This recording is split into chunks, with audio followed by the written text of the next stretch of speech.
Hello, everybody, and welcome to the giant conversation that is Topic Talks. I'm your host, Aaron Klingingsmith, and today we have a lot to talk about.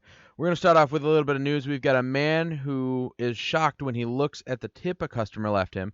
We'll get to that very shortly. We also are going to talk about a dad who's getting deployed and has a great idea to help his son count down the days until he returns. We're going to also talk about a very cool man named Paul and the journey his boots took. We'll give you a little bit more on that. Mark is going to hit up his multiverse and talk about hypersonic flights. He's also going to talk about fighter jets and wind turbines. So you got all that ahead, along with our Movie Madness Monday, which we're going to talk about some Rogue One, some box office stuff, right here on Topic Talks.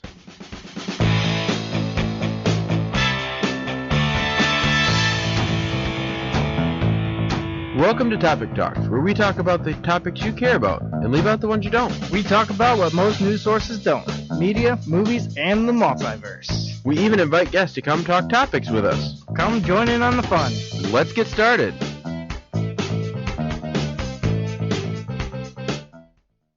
And welcome once again. I'm your host, Aaron Klingingsmith, and today joining me is Mark. Hey, Mark, how we doing? Hey, hello. How's it going, everybody? So Mark is joining me. Usually we have Katie on with us. She was unable to make it tonight, so I'm pretty sure she's going to be on next week. She really loves doing this. So as I said before, we have a lot to talk about, so why don't we jump right on it? So our first story is, again, as every week, I scroll through and I look for some cool stories. This one I thought was amazing. So it's a man who's shocked when he looks at the tip he got. And I mean, I've worked in the food industry. I know Mark's worked in the food industry, but you've mostly worked behind the scenes. Not mostly. It's pretty much all the way. Okay. Well, I worked out on the floor. I've been a busboy, but I've also worked behind, back in the kitchen. I worked as a dishwasher, and I've known a lot of busboys and who have been promoted to waiters. I knew a waitress that when I got hired in, things like that. And the tips that they got were amazing, but not nearly as big as this one. So a little bit of background is there's this girl, or this couple. It's Tarkin, I hope I'm saying that right, and Ben. They're a couple from Spring, Texas, and they had some good news that they were having a baby. The baby is due in January of 2017. And this is a couple where both of them work very hard. They have very crazy schedules. It kind of sounds like me and my girlfriend. We almost never see each other. Sometimes it's the same way with me and Jenna. I mean, we both work, we both go to school, and not to mention, I have 2 internships now, so I'm pretty much busy. I hardly even have any time to play games. Whoa, stop showing off now. No, I'm saying it's a busy life as you get older. I completely understand. Anyway, so back to this couple. So the crazy schedules are working all the time. Well, her family, Tyron's family, lives in the U.S., but Ben's family lives in Ireland. That's the kicker. And they've always wanted to go. Tyron has never really had a chance to meet Ben's family at all or visit his homeland. They just haven't had the money. And I kind of know what that's like. I mean, I have a sister that lives in North Carolina. My parents are always traveling. And so it's one of those things where, yes, I took a vacation for like a weekend where I could squeeze in some time to go and see my sister, my niece, and my nephew and things like that. But it took a lot of finding. That's before we had a house. And I mean, we barely have enough to get groceries in the fridge, much less, No, I kind of know the feeling too. It's sad to say, but me and Jen have been dating for almost 4 years, and I've never met any of her family hardly that live outside her house. Because they live all over the place. I was gonna say I've met all of April's family, but that's mostly because she has a very big family. But they're always like they have traditions. Like they have this I call it greedy Christmas. Some people call it white elephant Christmas. Whatever. It's a gift exchange. White elephant. That's a fun one. You should explain it for the people who don't know. Okay, so for the people that don't know, what it is you bring a gift. Okay, they usually set a limit. Like for my girlfriends, I think it's like $25 is the max limit that you can spend. You can spend under, but you can't go over. Some people do. I mean, it just the people who can might a little bit. It's chicken scratch stuff. Right, and then the people who can't, stay under within the $25 limit. Either way, you kind of buy a gift that could be for a guy or a girl, and you just bring 1 per person. So every one person brings a gift. And then you all put them in a pile, No name tags or anything. They're not for a specific person. And then you count how many people you have, how many presents you have. And with April's family, it's always off because someone always brings an extra present to screw with somebody. So that's Right. always fun. Well, that's good though. Oh no, Keeps options in it's there. great. My April got an ugly face. I mean, it was this huge plaster face last year, and we called it the wine god. And her dad was gonna hang it up because her grandpa was the one that brought it, and he loves wine. So her dad was gonna hang it up on his back porch. So when her grandpa goes up to drink, he was gonna put a wine bottle in the mouth. They would have to toast to the wine god. That's nice. I remember last year I played and I got a box. It was a cardboard box. It was real heavy, so thought it was gonna be really something good, and it was. Don't get me wrong, it was something good. It was a gift card, wasn't it? Nope. It did have bricks in it. Oh, okay. To trick the weight. But I opened it up and it's just a whole bunch of paper. But hidden in the paper was 25 single dollar bills. Nice. Okay. So my girlfriend's family gets really big into this, and they like to drink a lot of alcohol. So that's usually make sure you explain the drawing numbers part too. Right. So that's always a big gift. Well, what you do is, like I said, you count everything up, make sure that you have enough presents for people, and as long as you have over, you're fine. As long as whoever gets a crappy gift at the end gets to pick the last whatever gift is left over. So then what you do is you're gonna put a whole bunch of numbers in a hat, and you have people draw. And then that's the order you go in. So the first person has to pick from the pile. And then the second person either has an option to steal the present that the first person opened. And then they draw another. Well, no. Steal that. Or pick one off of the pile. And then if they steal from the first person, that first person gets to go again and pick another present. So it's all this and I like that it's called Greedy Christmas is because it's kind of greedy because you kind of get you try to figure out what you want, and if there's nothing that appeals to you, but then you pick a new gift and whatever. But the cool part about it is you can strategize with other family members. And that's the cool part because one gift can only be stolen 3 times. Oh, I didn't know that. After the third time, because if you didn't put a limit on it, you could just keep stealing it. So 3 times, one gift can be stolen 3 times. After that third time, whoever ends up with it, it's theirs. That's actually... And they're done. I think that's more of a house rule, but it's a good house rule. It's a great house rule. Because I've never actually heard of that rule. Anyway, so that's kind of Greedy Christmas. And I lost where I was at. But either way... We got off on a tangent. Anyways, but no, for us, we always call it White Elephant. And White Elephant, I mean, it's always been a lot of fun. We've seen all kinds of stuff. I've gotten like electric photo frames from it that scroll through pictures. I was gonna say there's been a lot of it. Like we got a really cool blanket one year that April uses all the time. Yes, we did get alcohol one year. We got alcohol and money. That was great. For us, my grandpa, he got like the jackpot bonus gift. It was 101 Dirty Grandpa jokes. Nice. I'm trying to remember what I got last year. I got something cool. It wasn't alcohol or anything. It was just something fun that I liked. But I don't remember what it is. I don't know, but I think you were still talking about the man who with the tip. Okay. Anyway, so what he did is so this gentleman works at a restaurant. And like I said, waiters and waitresses can get really good money. They can. Even on a bad night. I've seen people walk out of a restaurant with like $200 to $300. I've seen people walk out of a restaurant on a bad night $400. That's amazing. You can on a good night $600 to $700. You can make a career out of that. Only for a while, because then it starts to kind of die down. It depends on the season. Anyway, so he was a waiter. Well, apparently he did a really good job. He had a gentleman that came in. I don't know if it was a party or just one guy or whatever. But this gentleman racked up a $120.78 bill. Okay? So then, and the guy paid with a card. And when he looked at the amount that the gentleman paid... Here, let me see if I can find it real quick. The total amount, because remember, it was $122.78. Okay? Right. $123 basically. Basically. On the total rang up with the tip $872.87. Wow. That's Now, that makes that tip $750. that's oh man, that's like And I'm not done. So, not only did he see that and was shocked, he also found this note written on it. He said, "Hopefully this can get you back to Ireland for the holidays." And then it was the gentleman signed it. that is Isn't that wow. cool?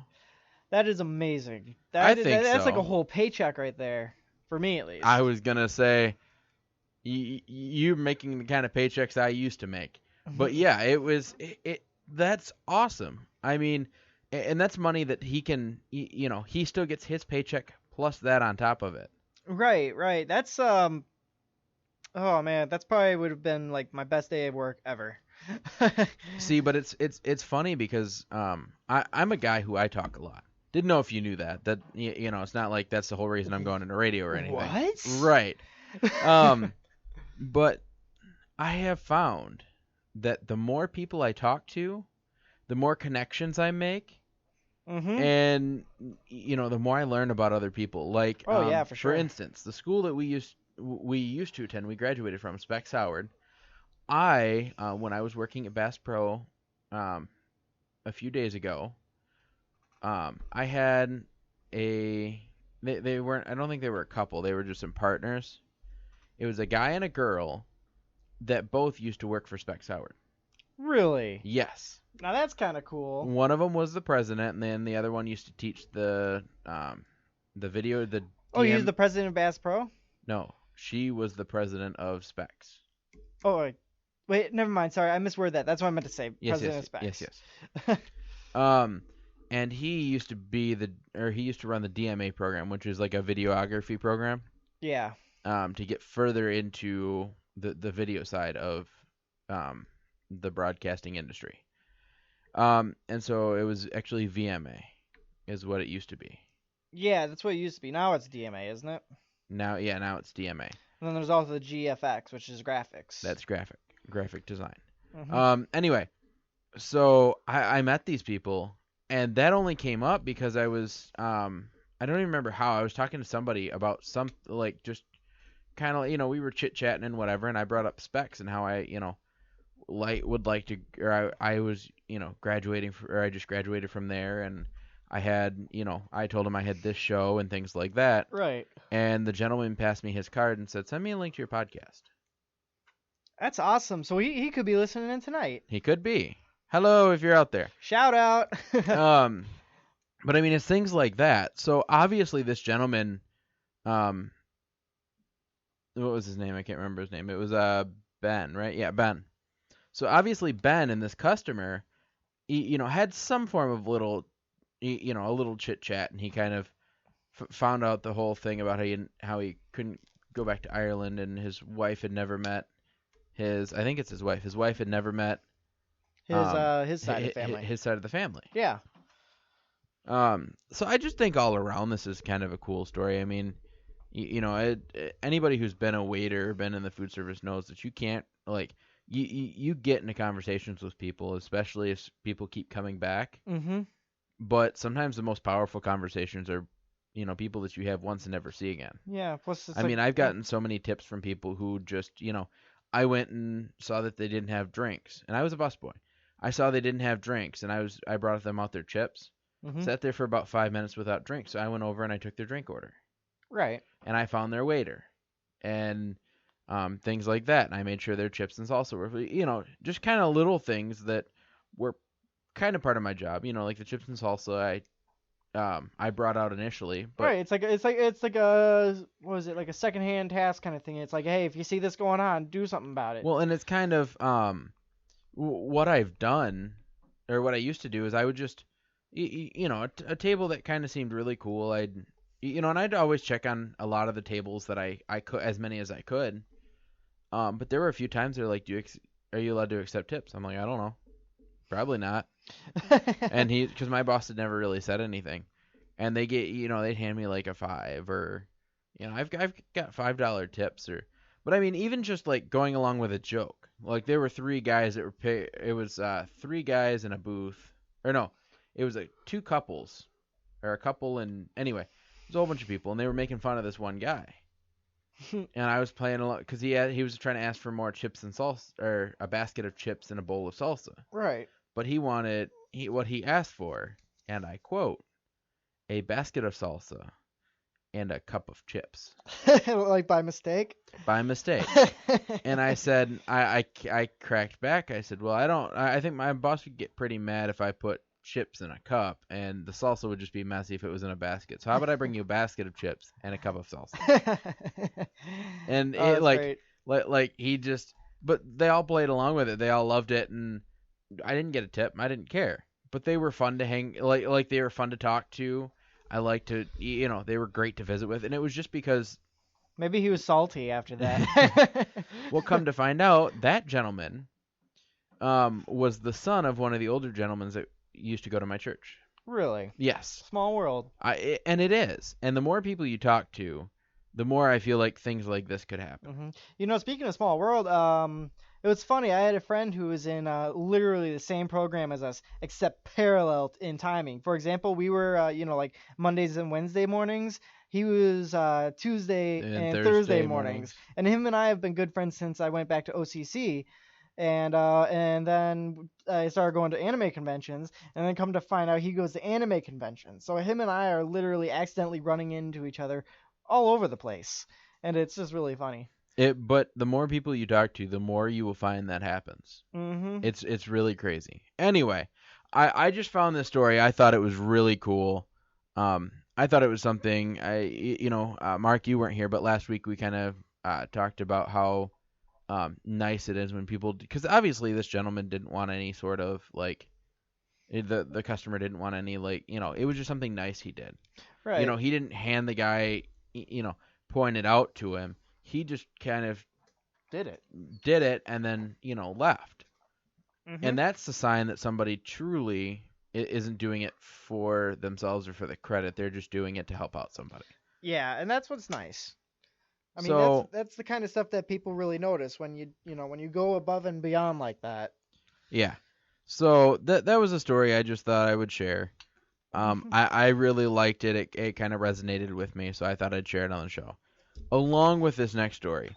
So I have a lot of friends who are in the military, and I always love when they come home.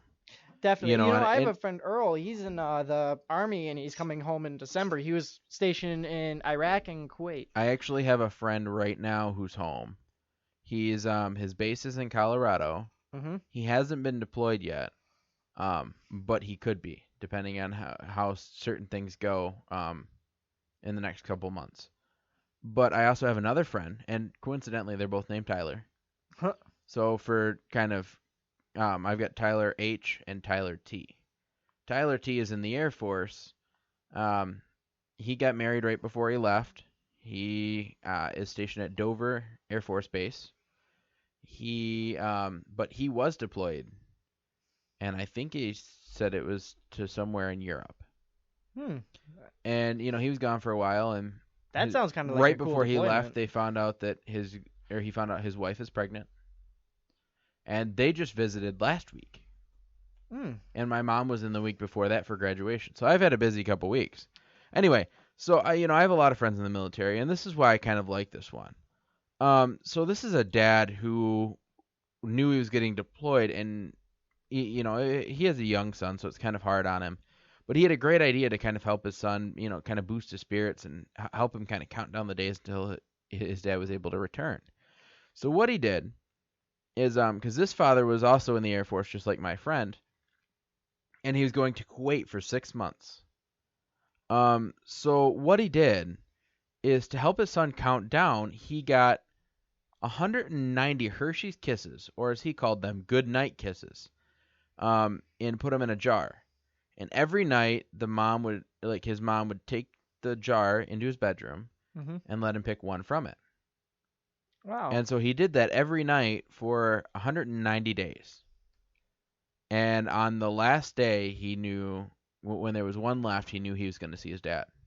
Oh, man, that damn near brings a tear to my eye, man. I know. That's so sweet. Look at me. I'm like tearing up over it. Oh, my God. So sweet. No, but I get it. Hershey Kisses sweet. Oh, my God. Yeah. No. So I love this story because and you've got a lot of videos. You can go on YouTube and watch all day of reunion videos of parents coming home and surprising their kids, Oh, jumping out of boxes. I like the pet reactions. The pet reactions are funny. So we've got all these videos, but I don't think I've ever seen anything like this to kind of help them, because you see them when they leave and how sad they are, and when they come back how happy they are, but you never really see kind of in between. And I mean, this wasn't a very long video. It was just a short video of a little boy, and kind of showed him with different, like there was one where he had like his shirt pulled up and the kiss was laying on his belly button. Oh. So he had a whole bunch of really adorable photos that they flashed, kind of rotated through. But I thought this was really cool. I mean, it's a great idea that and it kind of makes the kid happy because he gets chocolate every night before he goes to bed. Well, first of all, yeah, there's that. And then, I mean, that would be one of the big things for me. But two, he was able to. It kind of probably helped him with counting. Mm-hmm. It might have helped him with, saying, okay, well, I'm going to see him soon. I'm going to see him soon. Exactly. Helps with counting, helps with coping, all that. Because he was kind of young enough where I don't feel like he would know, how long it was. Right. So this might like all he sometimes like kids like that when they're that young, it's like more like, hey, dad's gone, Yeah. So I just thought this was a great story. It is just a little short one, but I mean, like I said, I've got a lot of friends in the military. I love when they come home. And there's a lot of them, and like Tyler H. He says eventually he wants to end up back in Michigan. He misses it here. He likes his, all of his family here. His friends are here. He misses it here. Mm-hmm. Yeah, I can't blame him though. As growing up, I honestly didn't care for Michigan because I hate winter. I love winter. But as I'm growing old, Michigan's a bit of an acquired taste. It is. It is very much an acquired taste. And as you get older, you just grow to love it. You and do. I could agree with that. It's so beautiful in some places. Other places maybe not, but definitely like Michigan has some sights that you will not find anywhere else in the world. Not at all. Mm-hmm. My Aunt Kathy she used to live in Lititz, Pennsylvania. Then she moved to St. Louis, Missouri, and now she's back in Pittsburgh, Pennsylvania. But she loves coming up during winter because she loves to see the snow on the trees. And there was one year that she came up. It was about 2 to 3 years ago because it was she was there when April and I went on our first date. Mm-hmm. And when she got there, my grandma and I had been out of power for a few days. It ended up being a week. What else is new in Michigan? Well, it was during that really bad ice storm. Mm-hmm. That horrible ice storm that knocked power out. I remember that. So we were out of power for a good week and a half. Mm-hmm. Okay. And my aunt, her daughter brought her down, and she was staying with us. And her daughter was going to stay with some other family members of theirs. And her daughter's like, "Are you sure you don't want to get a hotel?" She's like, "No." She's like, "It's just like camping." Because we had no power. So if we want something out of the fridge, we had to open it up very quickly and grab it and close it. Strategic approach. Right. Well, because you wanted to keep the fridge closed so that it would kind of maintain its cool, like its. Or you could put it out on the back porch. We did that a little bit too. But we also had the generator going. I kept the generator going, and I just plug in the fridge because we had a lot of stuff in the freezer, a lot of stuff in the fridge. Right. We had 2 fridges, so I would just alternate between the 2. There you go. And we just keep a little thing in the fridge to kind of gauge what the temperature was. There you go. But she's like it's just like camping because we had a gas fireplace, and the way my grandma's house is built, it's a ranch style house, but she has the room that she sits in all the time, the family room, can completely be shut off from the rest of the house, and that's where the gas fireplace is. So we can close these 2 big double doors, we can close this sliding door, and it blocks off the rest of the house. So we can crank that fireplace and keep that room warm, and then when we go to bed, like I had a giant down comforter on my bed, my grandma had a heated blanket on her bed, my Aunt Kathy had a down comforter and a fur blanket on her bed. And there you go, everyone. Stay nice and toasty warm. Yeah, it was like, so when we went to bed, we would change very quickly into our pajamas, but and then we'd go to bed and we'd be warm all night. But then when we got up the next day, we could go back in the living room and we'd be warm. There you go. Just pray you don't have to go to the bathroom halfway through the night. Right. Cold Yes. walk Yes. to the That bathroom. was a pray. But it seriously was like camping because if I did have to get up and use the bathroom, when Mhm. I'm camping and I get up and I have to use the bathroom, it's cold anyway, so I'm kind of used to that. Right. Anyway, but it was just a cool experience. And that's something that you may not get to experience anywhere else. Yeah, it's sucky that we were out of power, but there's something about being out of power and not being able to charge your phone. Granted, I hooked up the Wi-Fi because April and I were, talking and we were going on a date and all that. So I hooked up the Wi-Fi to the generator and I charged my phone. But other than that, I mean, we sat and played board games. We looked through magazines. Board games are probably one of my favorite parts of power outages. Let me tell you, man, my whole entire family loves Monopoly, but at the same time, my entire family hates Monopoly. April's mom won't play it with her father because her father, what he'll do is he'll buy property on one side of the board And just dominate it. and he'll put hotels on all of them. So then when you go around, you have to hit one of his hotels. Then when everybody's through, he'll sell all those and buy the other side and put all hotels on that. Oh, you can do that, can't you? And then you cross that and you're going to land on one of his hotels. And then he'll sell that side and buy another side. Oh, and man. he keeps doing that, so he ends up winning the game. That's Now, mean. my sister Terry, she lives in North Carolina. Her and I would go. She always beat me. You see, that's me and my brother Daniel. She always beat me. And there were a few times when I feel like I had her on the rope. It always happened. I felt like I had her on the ropes, and she would come back and just beat me. Just sweep the floor. She would annihilate me. Yep. And I would be annihilating her, and it would take one bad move from me or one really good move from her, over. And it's over. The tables would turn. That's how I would lose is. all my money, but it was so much fun. But yeah, her family won't play with her dad because he always wins. There's no way to. That's how it is with my family. First of all, Monopoly with my family, it's cutthroat. No joke. Full on. We all get really into it. And it always comes down to either me or my brother Daniel. Because him and we're like business tycoons when it comes to Monopoly. You see, what I like to do is I try to monopolize one side of the board. Basically, my main targets for 2 property sets is going to be the green and the blue. Because those are the highest ranking ones. Even if you could land the blue and the green, that pretty much already almost overpowers the first half of the board. Because literally, everything that you pay out between those areas, if any one person lands on any of those 5 properties, which a lot of the time they do, unless they're really lucky, you're going to make it through the next half of the board. So, I don't know. When it comes to Monopoly, it gets pretty serious and intense, but we love it and hate it at the same time. But either way, yeah, I love Monopoly. I love playing it when it comes to power outages. Another game that's really good, I haven't had a chance to do it for a power outage, but it's just fun to play with family or anyone really. Battleship? Battleship's fun. But yes. No, it's called Settlers of Catan.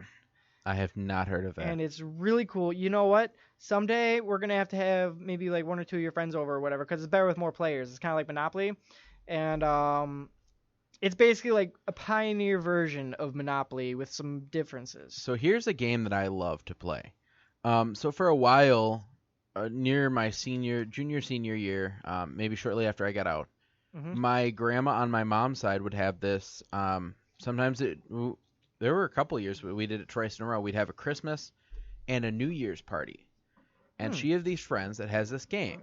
It's a custom made game. I mean, it's not a custom concept, but his father handmade this board, and the game is called Pegs and Jokers. And what it is there's a there's one giant board. It's a 6-sided board. But in the center, there's a smaller 4-sided board in case you only have 4 people. Right. But we would always have 6 people. That's kind of like how Settlers is. It's a different board every time. Well, and what you do... No, it's the same board every time. It's the same board, but if you have 4 people, you can... But what it is it's just like the game Sorry. Have you ever played the game Sorry? Oh, yeah. So it's like that, but has 6 sides to it, okay? And it is played with actual playing cards. So you have 1 deck per person, and you shuffle them all together into one really giant stack.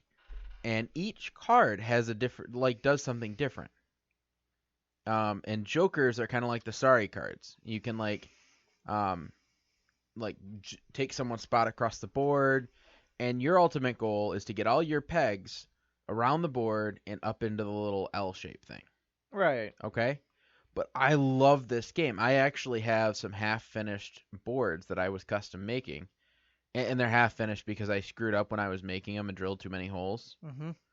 Um, so I have some left that I'm going to salvage and try to fix them. But anyway, but I love this game so much I tried to make some more, but it was so much fun. And I mean, it wouldn't even be power outages. It would just be, you know, a special occasion when we had 6 people. Right. And it was just, it was literally a piece of wood that had 6 sides on it with some little pegs. And the ones that they had are kind of like, they were like clear in different colors. Right. And they were just little, like, they had like little balls on the end. It's like a color-based game. Yeah, it was like it was like the little things that you've got in Sorry, except there were pegs on the bottom of it going into the holes of the board. Well, there you go. But it was a great game. We always had so much fun playing it. And we did that for several years and that's all we would play. I mean, all we would do is we'd sit there and we'd play that game for several hours, and then we'd be done and we'd go home. But it was just a game that I absolutely loved, and there is nothing that can compare. I don't care what video game you talk about. There's nothing that can't compare to a good old-fashioned board game. Yeah. Yeah, I have to admit. You know what, though? Actually, there's one instance of a board game that I think the digital version is better, though. What? Life. Have you ever played Life? No, I've played Life. I like the actual card version. I don't know. I like the game of Life only on the PC version, and that's the only time I ever played it. I mean, I played it. I played the board game like once or twice. I've played the board game. It was fun. I had the PC version as well, and that's fun when you're by yourself. And I've had the app before. I still actually have the app, which that was fun. They updated it a little bit from the game that I had, so I thought that was kind of fun. Right. But yeah, no, that was a Life or those. There's a lot of board games I like. If we were to sit down and talk about board games, we could probably talk for hours about board games because there's a lot of board games. We probably could. So either way, it's getting off topic. I think we should probably. But I think it's game over. Oh, I like what I did nice. There. Yeah, that sounded almost like Groot's voice, except game over. Anyway, so I just thought that this whole dad and son story was pretty cool. Now the next story we might be talking about for a little while. It's a story that I told Mark, and he actually, at first he's like, wait, what? And then once he heard it, he's like, oh, that's awesome. So what it is there's this thing called Paul's Boots. If you go onto Google and search Paul's Boots, there will be almost a page full of links that'll pop up. And what this is there is a man who is named Paul. They didn't give a last name or anything like that. And there are 12 hikers who set out to help him achieve a very big goal that he had. So according to a lot that I've read, Paul was a great guy. He was very witty. He always had quick comebacks, but he had a really big heart. But he also loved the outdoors. So with all of that in mind, over his life, he'd taken several hiking trips because of his love of outdoors, and had fun doing it. And he did that even through some rough times. I mean, it said that his mom was diagnosed with Parkinson's, so he had to take care of her. And then after she passed away, his dad had developed Alzheimer's, so then he had to take care of him. And then he passed away, and during all of this, Paul had about 2 heart attacks. But he still managed to get a couple hikes in. Right. I mean, this dude is great. Half of that would be going on, and I would just be done. I'm like, Mm-hmm. And so once he got done with that, his health wasn't the greatest, 2 heart attacks. Right. But that didn't diminish his love for the outdoors at all. It just made it grow. And that's even when his body was failing so much he could barely walk around his block of his neighborhood. Right. But that didn't discourage him at all. And he set out to he wanted to go on a huge journey. And I mean, this is a journey that you and I may not even be able to to do without a lot of work. Yeah, I He mean, wanted. I like hiking as much as the next person, but I wouldn't say I make a lifestyle of it. Now, I can tell you who you could make hiking a huge thing for is my sister and brother-in-law. They love nature. See, They literally live I, in the middle of the woods in a nice house. I'm a Boy Scout. I love nature. I love to go on hikes, but this is crazy. So what he wanted to do is he wanted to hike the entire Appalachian Trail. For those of you that don't know, the Appalachian Trail spans 14 states, is 2,190 miles. I mean, that's a lot. Yeah, it is a lot. And so what we did, or so what he did is he started packing and doing his research, and he was getting very passionate about this. But sadly, he was never able to make that journey. He passed away at the age of 53 before he even had the chance. Right. So after his wife, had got done with the funeral and kind of everything had settled down, she decided it was time to kind of put away the hiking gear he had been, he had freshly polished boots and all of his hiking gear sitting out, ready to go. Well, as she's putting the stuff away, she gets an idea. And here's the really cool part. So it's not just any idea. It's an idea that is going to involve about, I think I said 12 hikers. Yeah, it was about 12. And what happened is she went to one of the hikers and said, she's like, okay, my husband Paul wanted, like, more than anything else, he wanted to hike the Appalachian Trail, the entire thing. Right. And that she had shared that he had passed away and wasn't able to do that. So she made a proposition with him. She said, I don't care what happens to him after, but I would like you to take his boots. There were 3 pairs. His boots, and take them with you when you hike the Appalachian Trail. Now, did they physically like walk in the boots, or No. A lot of them would just tie them to their back. Ah, okay. But I mean, they were brand new hiking boots, never been worn. They're freshly polished.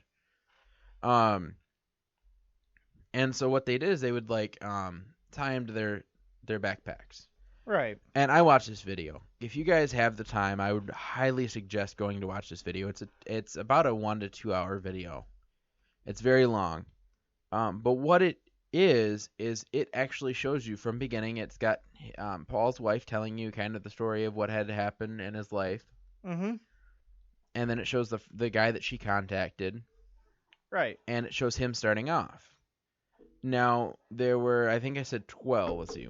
1, 2, Yeah, you 3, said it was 4, 12. 5, 6, 7, 8, 9, 10, 11, 12. Yep, 12. Okay? The man who started off was Thomas the Real Hiking Viking. Interesting. Okay? Then you had Alex, Grace, Jamie and Davis. That's a couple. Mm-hmm. Kai, Doug and Katie, Bonnie and Diane, Matt, Bill and Brianna, Chrissy. Okay, so there was more than 12. No, there was 12. I counted. There's 12. Brittany and one other that I don't know how to pronounce her name. But between all 12 of these people, they took 3 pairs of his 16. boots. Is there 16? If you count the couples as 2. Well, no, I count the couples as 1. Oh, okay. If you count the couples as 1, then there's 12. Because they did one part of the journey, so there were 12 parts to the journey. Okay, but if they did the journey together, though, I don't know.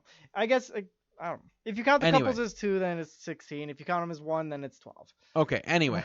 So 16 people altogether. 12 if you're counting couples, because he's over there splitting hairs. It depends on if you're counting people or legs of the journey. See, I was counting legs of the journey. Yeah. Because the couples would walk together. Exactly. Anyway, so between these 16 individuals, they were able to get Paul's boots to the very end of the Appalachian Trail. Which is already an amazing feat in itself. Which ends on a mountain. Really? And the last mile or 2 of the journey, Paul's boots were carried by his brother, not included on this list of 16 individuals. Right. And so they flew his wife in and his brother, and he hiked the last mile, and I'm pretty sure they might have scattered the ashes on near the edge of the trail. They may not have. I don't remember. This is kind of a little bit of an older story, but it was one that I really wanted to share. Um, but the really cool part about this is you have, because she sent not only just the boots, but a video camera. Really? Yeah, she sent a video camera with the boots For the whole journey. for the whole journey. That's a And long video. so it's about a 2-hour video, and you can tell a professional. Oh, so it's highlights. Yeah, you can tell a professional a videographer went through and like an editor went through and chopped it up and cut pieces all together. And they did a really good job. But it goes through and you learn a lot about these people. Like I'm pretty sure the real hiking Viking, I think he was the one who had been in the military and kind of got bored. And he came home and tried to go to school, told his parents it wasn't for him, sold off everything he owned, bought a backpack and the things on his back, and started hiking the Appalachian Trail, and hasn't stopped. Well, there you go. So he's probably still going. Well, but like he'll stop and take breaks and go back to the beginning and things like that. But he did a giant leg of the journey, and there were a couple people that did more than one. But I think this story is really cool because if you watch the video, you get to learn about these people, why they hike this trail. Like there were I want to say two brothers that something happened to them that was tragic, and that caused them to, kind of drop everything. But it's like a community, and so you get to go around and like you listen to all these people and why they're there, and what happened to them in their life, and they all give their own take on what Paul's journey means and what on different things about his life, and it's really cool. Honestly, I can't even describe it. If you get the opportunity, I will repost the link. Actually, I'll repost it right now on our Facebook page. But there's I can't even describe it. You should watch the video. If you get the opportunity. I'm posting it right now on the Topic Talks Facebook page. And I can't say anything. What do you think about this, Mark? Honestly, I think it's a really amazing story. It's heartwarming, even. First of all, to be able to know that there's people out there who, you can trust and, all that, to be able to do such a thing. I mean, here it is, first of all, that's already a really, really long journey. We did the math, and if you hiked, it's 2,190 miles on the Appalachian Trail. And if you were to hike like 15 miles a day, it would take like 147 days, I think it was, 146, to actually hike the whole trail. So that's already a ridiculously long trek. I mean, it's like 5 months after doing the math. So it's really, really long journey.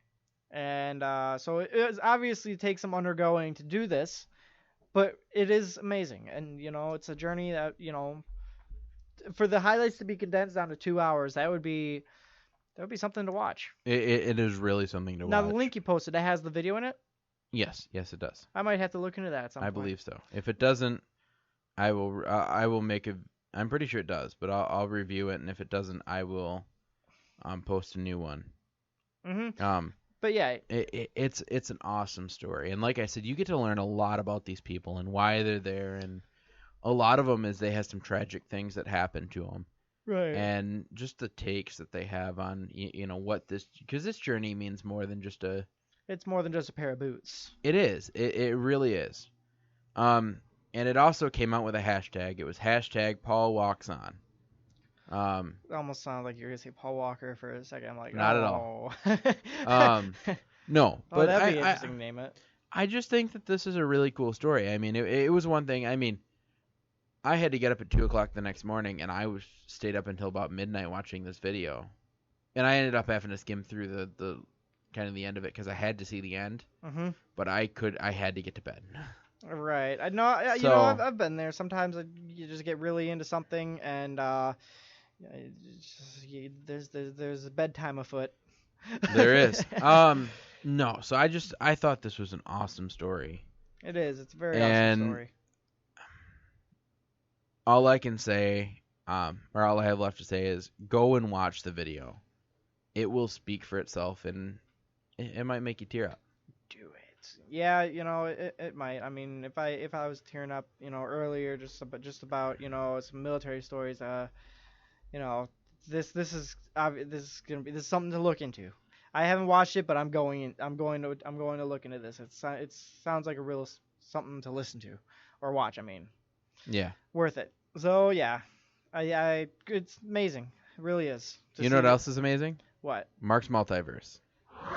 Welcome to The Multiverse. It doesn't matter how many times I hear that. Every time I hear it, even if it's not on the show, it just puts a smile on my face. He gets a huge goofy grin when he hears that intro. I do, because it's I'm just a goofball. Anyway, so hypersonic jets. Yes. This week, I'm talking a lot about planes. More. Not the movie, right? Not the no. The movie Planes is no. Okay. No, I do not support it. Just like I don't support Cars. Hey, Cars was a good movie. Cars 1 was a good movie. Cars 2 was okay. It was okay, but then they had to go and make it about money and make a side series called Planes, which was no. I don't. See, I never even watched it because I don't believe in it. I think it's all a money scheme. See, but if they make one about trains, then they'll have. It'll be a money scheme. Then they'll have planes, trains, and automobiles. There you go. See, Yep. he got it. How'd you? Because I was actually thinking about that earlier. Because I'm like planes. I'm like, no. What if it was planes, trains? Man, one of these weeks for this, I'm gonna have to do a story about planes, a story about trains, and a story about cars or something. And then for Movie Madness Monday, we'll talk about planes, trains, and automobiles. That sounds good. You know what? I'll wait for a week until we're actually until they do some kind of reboot or something for it. That'd be interesting if they did a reboot for that movie. And then I'll make sure I do 3 stories like that for that week. Okay, continue on. Anyways. Oh, for real? Hang on, my Chromebook just crashed on me. Did it really? Yeah, so continuing on, we'll talk about Cars again for a second while I reboot this. But, anyways, so, man, I can't believe that. Oh, there we go. Okay, so, yeah, the thing is, Operator error. Yeah, for real. My Chrome has been doing this to me all day. So, basically, one of these stories is about, planes and alternative fuels, because you know how I love to talk about planes and alternative fuels. And then the other one is about an advancement in our technology. And as soon as I get this loaded, I'll be able to. There we go. So the first one is about hypersonic flight and how it is going to be coming soon, hopefully. The world is at a start of a new era in supersonic and hypersonic flight. And stop glitching, please. That would be nice. That will transform aviation, but the effort will need study, commitment, and the funding if the United States wants to lead that path. What's exciting about aerospace today is that we are at a point here where suddenly things are happening all across the board in areas that just haven't had anything happening in quite a while. There was a point in time where engine technology just sort of went stagnant and stayed put. There just wasn't anything happening, but suddenly, in all sorts of areas that apply to aerospace, it's happening now. It's going on. So the U.S. Air Force Major General Curtis M. Bedke was one of the 5 panelists to speak late last month at a forum on American aeronautics at the Mojave Air and Spaceport, sponsored by the House Committee on Science, Space, and Technology. The forum was hosted by committee chairman Lamar Smith, R. Texas, and member Steve Knight, R. California, Bedke and Smith and Knight were joined by David McBride, director of NASA's Armstrong Flight Research Center in California. A lot of big words. And maybe you should have read this before you. I did. Okay. And Craig Johnson, Director of Business Strategy and Development for Lockheed Martin's Skunk Works. Former Mojave Air and Spaceport CEO Stu Witt moderated all of this. Knight has taken. Oh, there it goes glitching again. Hang on one second. Knight has taken the lead on the House Science Committee in getting NASA's aeronautical program to focus on a new set of experimental aircraft. He said his passion for these programs isn't just about improving American aviation, but it's also personal. 1967 was the last time we went hypersonic in an airplane when an X-15 flight, get this, piloted by Knight's late father, William J. Pete Knight. That flight reached Mach 6.7 times the speed of sound, basically. Okay. A record for piloted aircraft that still stands nearly 50 years later. You don't really hear about a record lasting 50 years very often. Right. But hypersonic flight is generally defined as anything that reaches Mach 5 or greater. Supersonic refers to any flight that exceeds Mach 1, which I did a little research into, which Mach 1 translates to about 767 miles per hour. So Aaron, if you could do me a favor, get your calculator out, multiply 6.7 times 767. Hold up. And that'll tell you how fast the record is. But basically, like I said, 6.7 times 767. Since that time, the U.S. has conducted 2 unpiloted hypersonic research programs, X-51 and X-43. However, there was no continuity. You said times 7.7? Yeah, 6.7 times 767. According to Knight, the answer is 5,138.9. That's the record right there for our fastest jet ever to be manned by somebody 50 years ago. So, according to Knight, it still takes the same 4.5 hours or so to fly from New York to Los Angeles today, and it did 30 years ago. Supersonic aircraft flights over land have been banned for decades because of the sonic booms they produce. No supersonic passenger planes have been in operation since the retirement of the Concorde in 2003.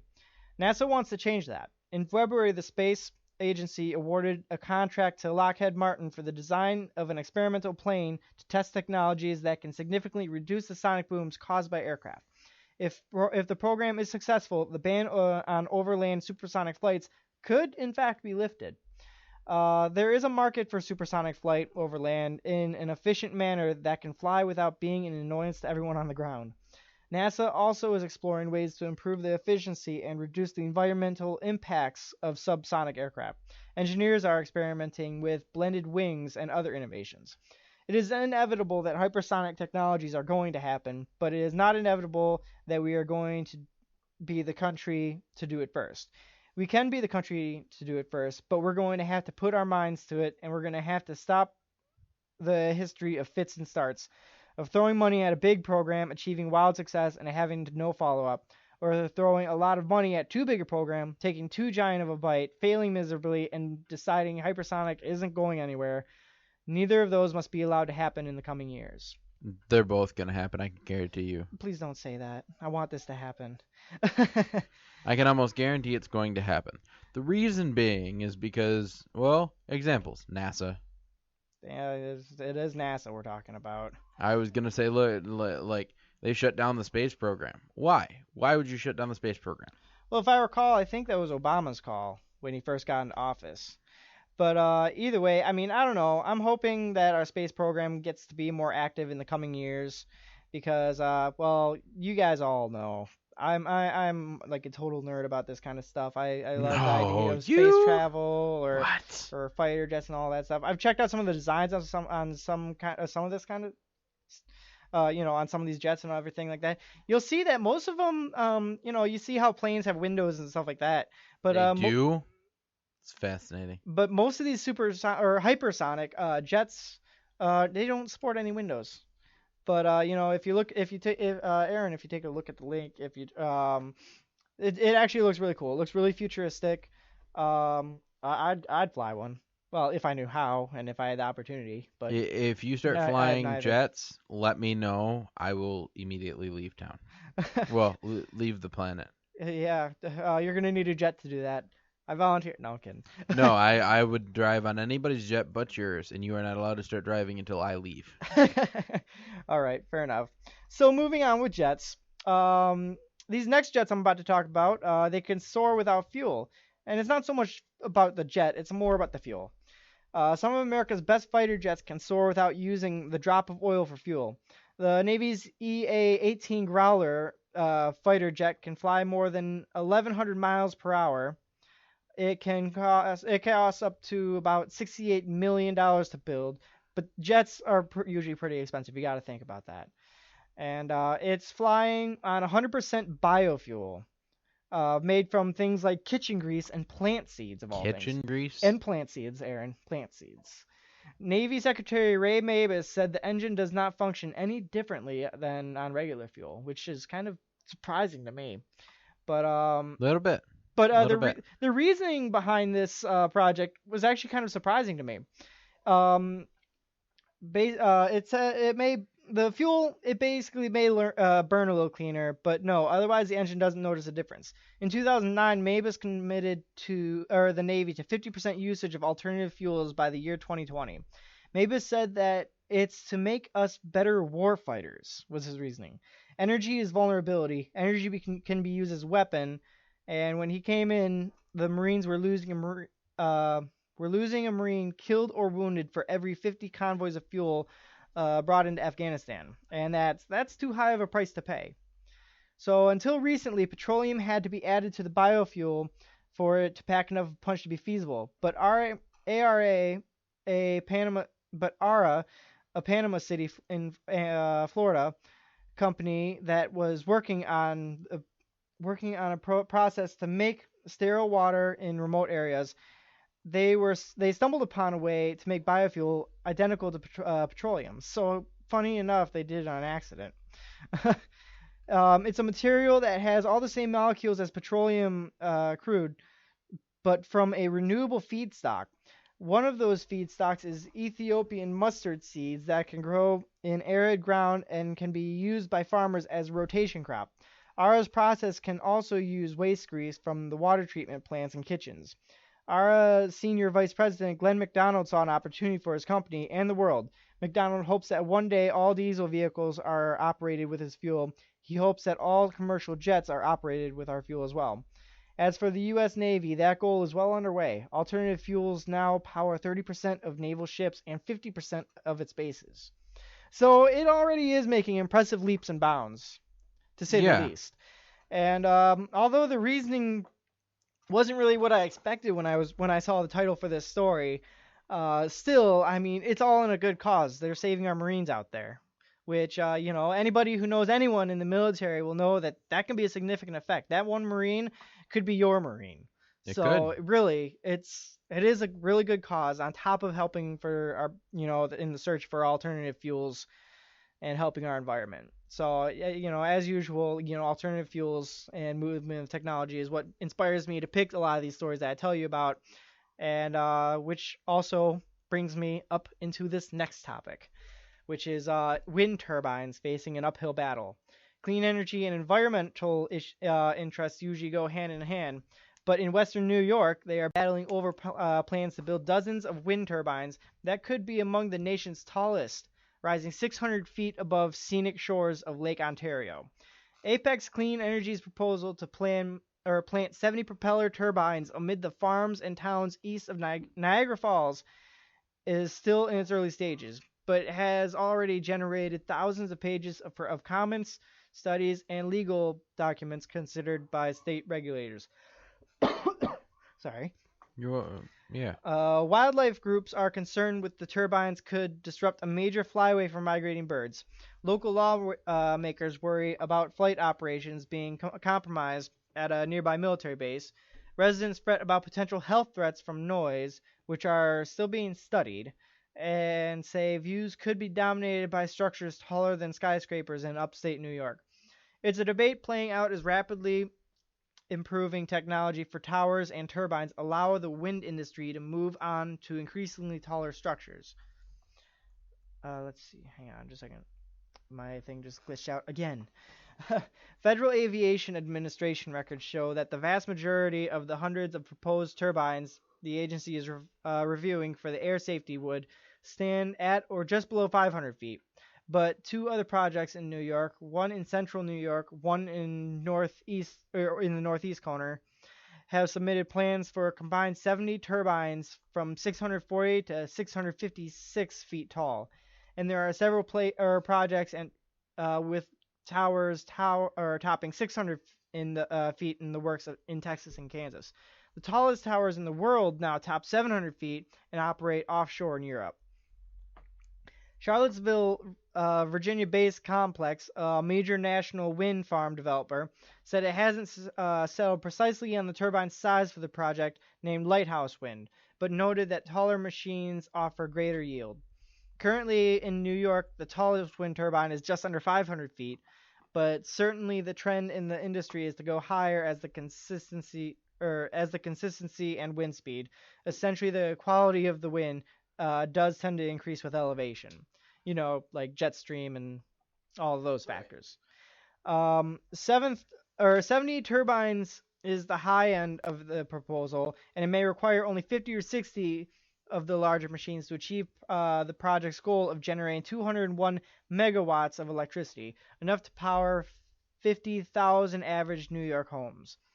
Governor Andrew Cuomo has set a goal of meeting half the state's energy needs from renewable sources by 2030. One of the challenges to that goal has been a lull in wind projects since 2013. Installed capacity grew in leaps from 2000 to 2012, and then they just stalled with almost no new capacity added in recent years, according to the Federal Department of Energy statistics, at least. That has opponents worried the process will be biased towards approving the project. Republican Assemblyman Steve Hawley, who opposed Article 10 and Lighthouse Wind, is actually giving the process a chance. He says, I'm going to trust that they're going to take, not with a grain of salt, not in one ear and out the other, but seriously take the locals' concerns into consideration. So, it's battling a lot of, Right. speed bumps and all that, but, there'll be some give and take to it. But here it is, these giant wind turbines could really help in our fight for alternative energy. Like I said, I'm always talking about alternative energies. It's because it's something that I really believe in. We need to change our methods. Otherwise, our environment's just going to suffer worse and worse until we can't suffer anymore. Right. So, this kind of stuff is the pathway. Even if it's just a start, we have to start somewhere. And, these companies are working on it, whether it be alternative fuel for jets or, turbine, wind power for New York. It's a battle that we're slowly winning, I feel. Me too. So, it's something I'm really hoping for. I'm praying for. I believe in it. I hope you guys believe in it. This is why I talk about these things. So we'll see how it goes. I'm sure I'll be bringing more alternative power updates in the future. See, and I've said this before. I love to see all the new developments, but I need to see it happen. Now, wind turbines, those are kind of like the giant like the giant windmills. And it's funny because you can never win with people. I'm telling you. I mean, nope. Because there's some people who are like, oh, solar panels are great, and then other people are, solar panels are ugly, windmills are great, and then you get the other side. Windmills look ugly and take up a lot of space. They cut down a lot of trees. Why, and it's like back and forth, and I'm like, I don't care whether I have, a giant solar panel on my roof or a windmill in my backyard. I care less as long as, because it is, our planet is very precious, and I feel like for years we haven't realized how precious it is and what we need to do to actually take care of it. I didn't get a chance to look into it, but I recently scrolled past an article about Stephen Hawking, and he was saying how if things keep progressing at this rate, he doesn't think our race is going to survive another 100 years. Not at all.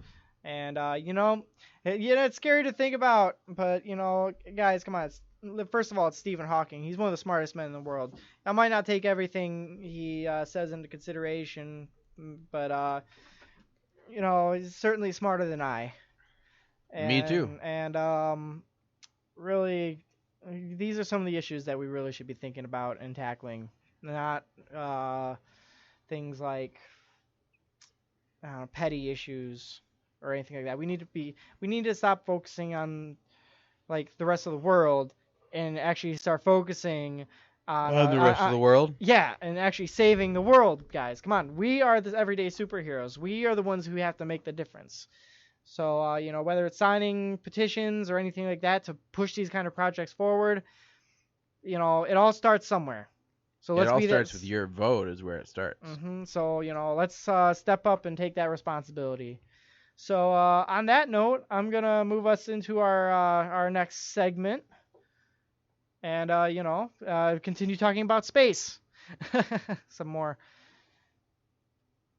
Yeah, all good. Movie Madness Monday! Movie Madness Monday!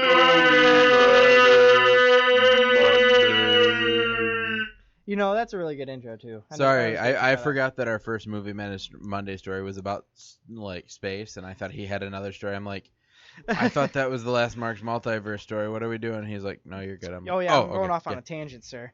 A little bit. Just a little. Teeny bit. Hey, it's what we do, though. But, yeah. We do it very well. Thank you. Thank you very much. And with style. Thank you very much. So, yep. I said we, not just you. Oh, well, I was saying thank you for you. Oh, okay. Sure you were. So anyway, this first story, again with me, I was looking into this one, and it's one of those movies I'm looking forward to, I went and saw Doctor Strange, excellent movie. I'm really looking forward to Fantastic Beasts, but this one is another one that I am just truly excited to see, and you guys already know about it. It's Star Wars. Star Wars Rogue One. And it's about a certain villain named Grand Moff Tarkin. You probably know the name if you're a Star Wars fan. Being resurrected in the Star Wars Rogue One teaser. The Imperial commander played by the late Peter Cushing in 1977's original Star Wars. Hold up. His last name is Cushing? Cushing. Yes. I'm just going to leave it alone. Continue. All right. Well, he's been long rumored to make an appearance in Rogue One, which takes place just prior to the events of the first film. Now, in the teaser, to promote the advance of ticket sales, you can catch a glimpse from behind of the resurrected villain watching from afar as his precious Death Star is assembled. You don't see his face, but of course you see the shape of his head, the hair, the ears, the costume, basically a silhouette of him. There's no doubt, there's no mistake. It couldn't be anyone else. It's Grand Moff Tarkin. Cushing died in 1994, but the character has lived on in comics, cartoons, novels, and even walked the bridge of the Star Destroyer in the final moments of the 2005's Revenge of the Sith, overseeing the framework construction of the Death Star. He is played in that movie by Wayne Pegram in makeup designed to recreate Cushing's razor cheekbone appearance. There it goes again, glitching out. This time, rumors have circulated that Cushing himself would be recreated digitally for a brief appearance in Rogue One. Excuse me. Michael Douglas was just miraculously younger in Marvel's Ant-Man, as was Robert Downey Jr. in Captain America Civil War. HBO's Westworld has also done uncanny work de-aging Anthony Hopkins, but in each case the actor was involved in the digital rejuvenation, providing baseline performance for the visual effects artists to work with. With Cushing long deceased, it will be fascinating to unravel just how industrial light and magic may have brought him back. If that is the character, and if that's the method of his resurrection. John Knoll, the executive producer of Rogue One and visual effects supervisor for Rogue One, hinted at something revolutionary in a recent interview. Asked what holy grail the visual effects designers were chasing with this film, which never before seen bit of technology they innovated, Knoll said, I have to tread lightly here because some of the fun bits of innovation are stuff that I've been asked not to talk about yet. We want to hold that back. So, Star Wars Rogue One hits theaters hard on December 16th this holiday season, so don't miss it. I'm really looking forward to it. I'm hoping to see it opening night, but...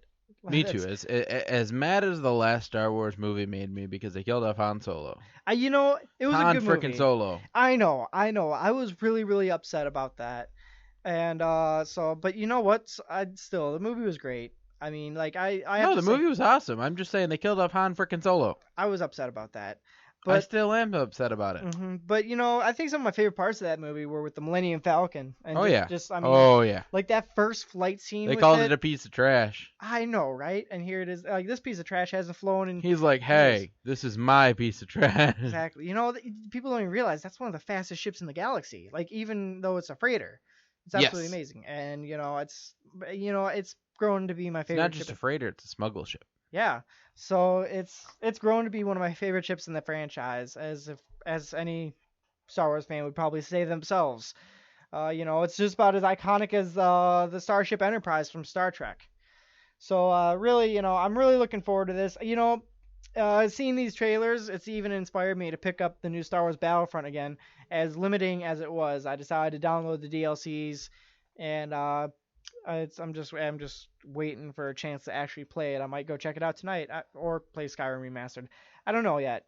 But either way, I'm gonna have to look into that again sometime soon. I'm hoping the game got better with the DLC. Or if they are gonna make it to Star Wars Battlefront 2 at any point, I really hope they do take a lot more influence from the actual original Star Wars Battlefront 2 instead of trying to make their own game out of it like they did with the first one.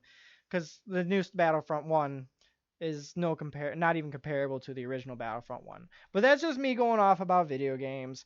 Again, December 16th, Star Wars Rogue One. I'm looking forward to it. So we'll see how that goes. Hopefully I can get some tickets.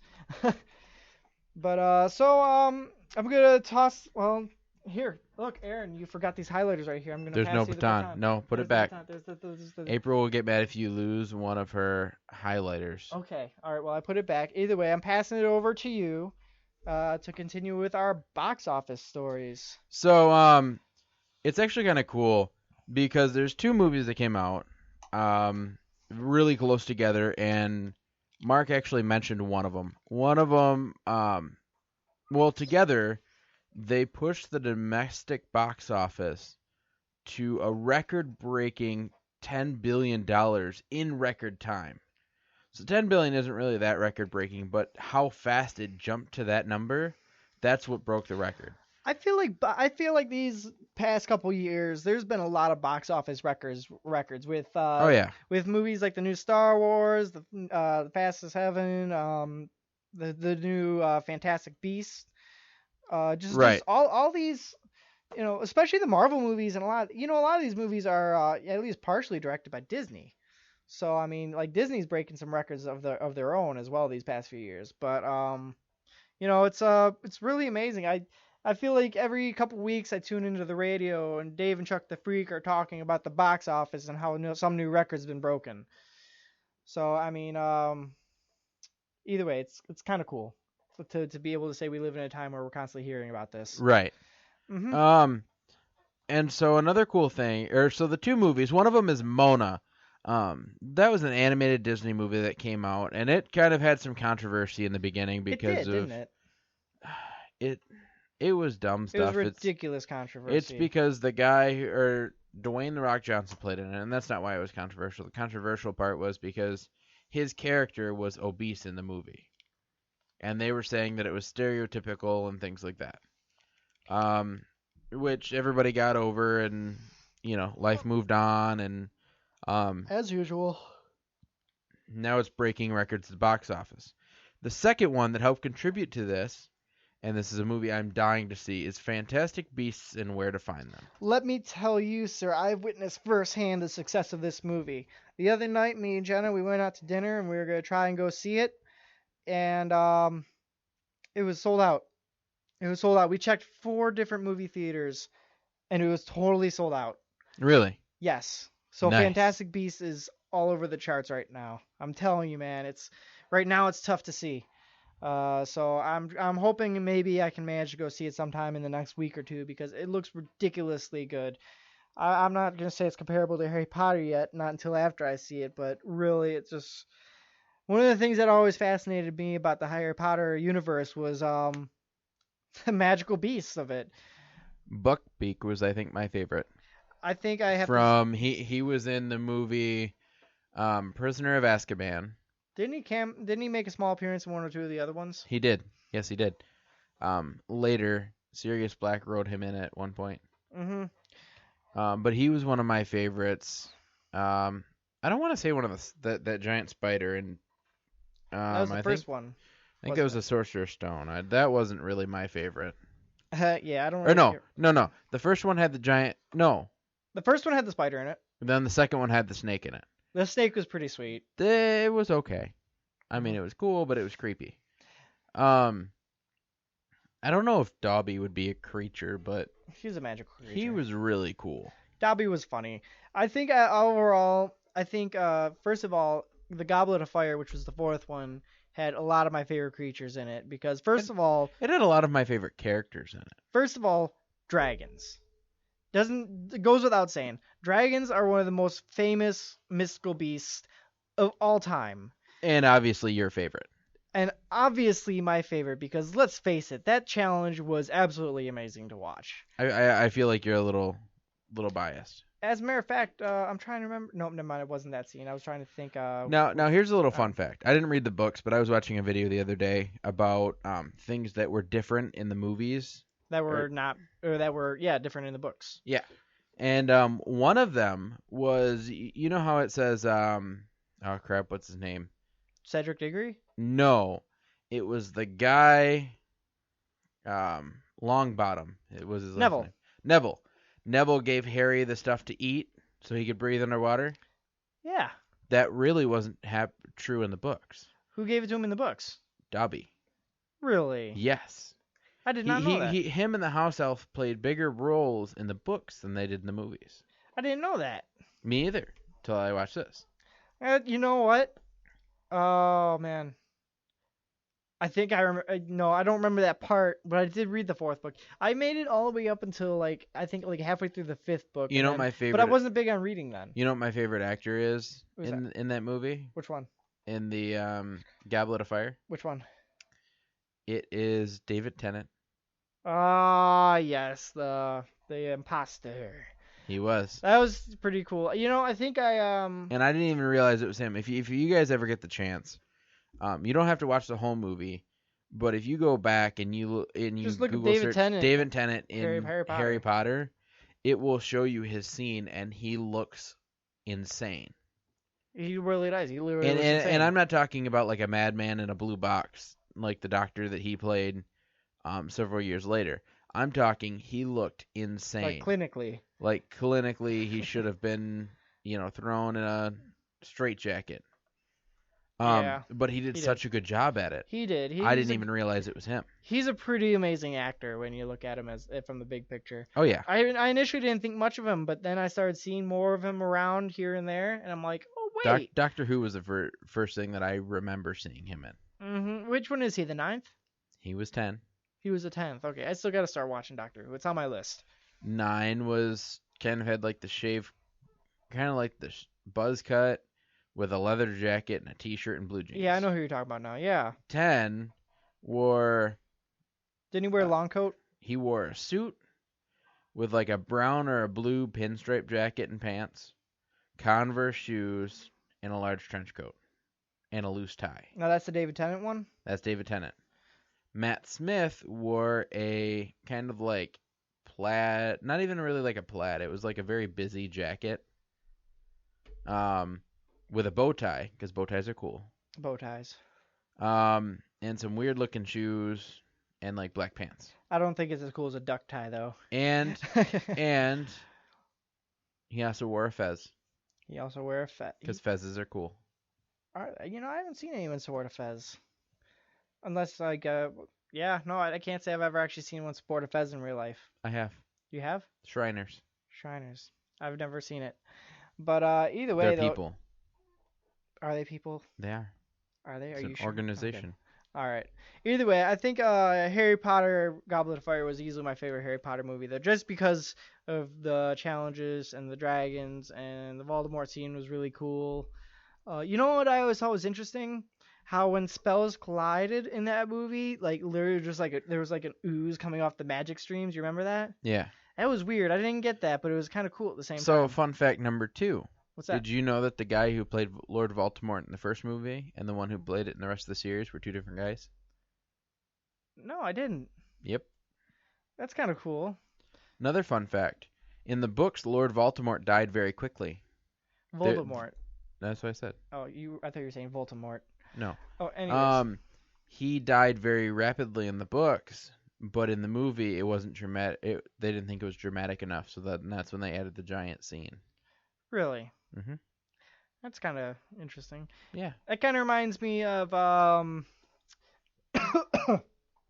of an anime. Well, actually, it's technically an anime that's 2 animes. Everything reminds you of an anime. A lot of them do. But if it's called Full Metal Alchemist, and there's Full Metal Alchemist Brotherhood. Basically, the original Full Metal Alchemist starts the same as Brotherhood, except it's kind of like own story because Right. it surpassed where they were in the manga. And then Brotherhood was the same anime. They remade it, except that they made it to stick to the manga. By the way, the manga is like the comic version, but they made I was just about to ask you. You're saying all these words that I don't know. manga is basically like Japanese comics. Okay. But Got it. basically, Brotherhood stuck to the manga story, so it's like nothing changed through it, and it was pretty much the same as the manga story. Oh, So it okay. was basically two different actual stories that branched off in different directions. Right. But either way, moving back, I'm really, Or moving forward, yeah, I guess moving forward. or side to side. I guess it depends on which universe you're looking at. Right. But It is a multiverse. that's true. But I'm really, really looking forward to Magical Beasts. I'm curious as to what kind of creatures are going to be in it. I'm not sure. From what I've seen in the trailer, it looks like the main guy has done a really good job. I mean, he comes off as very quirky, very kind of like, I don't know, he's very knowledgeable, but yet not so much. You see, I guess I like him, but and I don't know if I'm playing favoritism now or what, but I feel like David Tennant would have been better for the part. But I know they wouldn't be able to use him anyways because of his role in the fourth one. No. I feel like this gentleman is doing a very good job. I don't know. I don't know. Anyway. I feel like David Tennant would have looked the part better. Or better yet, I would like to see them make a spin-off of the one guy in Prisoner of Azkaban where they're just walking through the bar, and Ron's dad is telling Harry about Sirius Black, and they just casually walk by this guy, and he's reading a book. It's like the history of something ridiculous, and it's just like, wow, there's a book about that. That's awesome. First of all, second of all, he's literally stirring his tea or coffee with a spoon, but he's not even touching the spoon. He's just moving his hand around. He's doing wandless magic, which like there's like no other recorded wizards that can do that. So this guy has got to be like terrifyingly powerful. First of all, Right. I would love to see them do a spin-off of that because that is you know really what I cool. would love to see them do a spin-off with? What? The headless guys. Oh, nearly headless. No, Nick no, no, and, no, no. No. The heads, the shrunken heads. Oh my You're God. making me crazy, man. Oh yeah, that from the third one. Oh, that was in the same one. Mm-hmm. That was in Prisoner of Azkaban. Mm-hmm. You know, I think if I was gonna pick a favorite second one, it would either be Deathly Hallows 2, just because of the epic action in it, or Prisoner of Azkaban. Prisoner of Azkaban was a really good one. My two favorites are Prisoner of Azkaban and Goblet of Fire. I think I would probably say the same. But Prisoner of Azkaban, honestly though, when I look at the Harry Potter series as a whole, I want to say the most iconic one out of all of them, the first one that probably pops into mind would probably be the Prisoner of Azkaban. Right. Specifically the werewolf scenes, honestly. Like, those were really cool. Mm-hmm, like the actual transformation scene where like Lupin actually transforms into the werewolf. Yep. That is probably the most iconic scene in Harry Potter for me. I don't know why, it just is. Okay, kind of switching gears a little bit, still in the movie front. I think we need to start talking about something. What's that? We need to talk about the Justice League. Oh. We need to sit down and figure out what do we really know about the Justice League. What do we know? Okay, well, let's see. We do know that Ben Affleck is Batman. Yes, we do know that. We also know that they're going to have someone from the Green Lantern Corps. We just don't know who yet. So the Green Lantern Corps movie that they're talking about doing is not actually gonna it's not gonna be like the first Green Lantern movie. No. It's gonna be continuing a story that started for the Green Lantern in an earlier movie. Kind of like what they're doing with Spider-Man and I think what they're gonna do is they're gonna what kind of do like what Marvel did with Black Panther. I was gonna say what they did with the Avengers. They did the Avengers movie, and like they had a couple movies before with some of the main superheroes, and then they did the Avengers movie, and then they had a couple other movies about some of the other Right, heroes. they introduced some of the characters before their actual solo movie, like kind of like so I feel like the Ryan Reynolds Green Lantern is gonna have nothing to do and not even gonna be in the same universe as the Justice League. And what they're going to do is they're going to have somebody a version of Green Lantern, and I really want it to be Jon Stewart. John Stewart would be a really cool one. Who's the other Green Lantern? The one who supposedly goes mad with power. I'm trying to remember his name. I don't know. I think he was the one that Ryan Reynolds plays, though. No. That one was oh crap, what was his name? There was a lot of Green Lanterns. Anyway, no, John Stewart. One of the reasons that I like him is because he was the one that was in the animated series. Yeah, that's true. He was a really good. He was a really good character in the animated series. But anyway, so we know that the same guy is playing Superman. We've seen Wonder Woman. They were in the she was at the end of Batman v Superman. I think they're going to be doing a solo movie for Wonder Woman as well. They are. We know Aquaman's going to be in it. I believe he's getting a solo movie. Lord, I don't know why. No. Listen, I think they're going to do good with him. I don't know. I don't think they're going to stick to the original. We're also going to have Cyborg in there and the Flash. Are they going to be in the? I mean, I know they're doing movies, but I'm not sure if. I don't know. I think they're actually doing the Cyborg movie after the Justice League movies. But I'm just saying that's who's all going to be in the Justice League. So go through that list again. Let's listen to it again because I'm there's going to be Superman, Batman, Wonder Woman, Cyborg, the Flash, and Aquaman, and somebody from the Green Lantern Corps. Somebody from the Green Lantern Yet to be Corps. determined. But no Martian Manhunter, huh? Not yet. I would see the lineup that I wanted was Batman, Superman, Wonder Woman, Hawkgirl. Yeah, there's not gonna be a Hawkgirl in there, is there? Martian Manhunter, the Flash, and Green Lantern. Like the original lineup from the cartoon. Yes, that's what I really wanted to see, was the original lineup from the cartoon, because it was such a great show. I just finished. I didn't start Unlimited yet, but I just finished the show. I started Unlimited. I only got into a couple episodes. It's not nearly as good as the original series. I was talking to my friend Kevin at TV Warren, and he says that as long as you like all the other heroes, the Unlimited is still actually pretty good. No, it's still pretty good. Don't get me wrong, but it's not as good as the original animated series. Right. Either way, I forgot what I was gonna say. I don't know. Like the way they ended the original series, though, like I don't know. I wanted more. I really did. But I mean, I guess that's what Unlimited's for.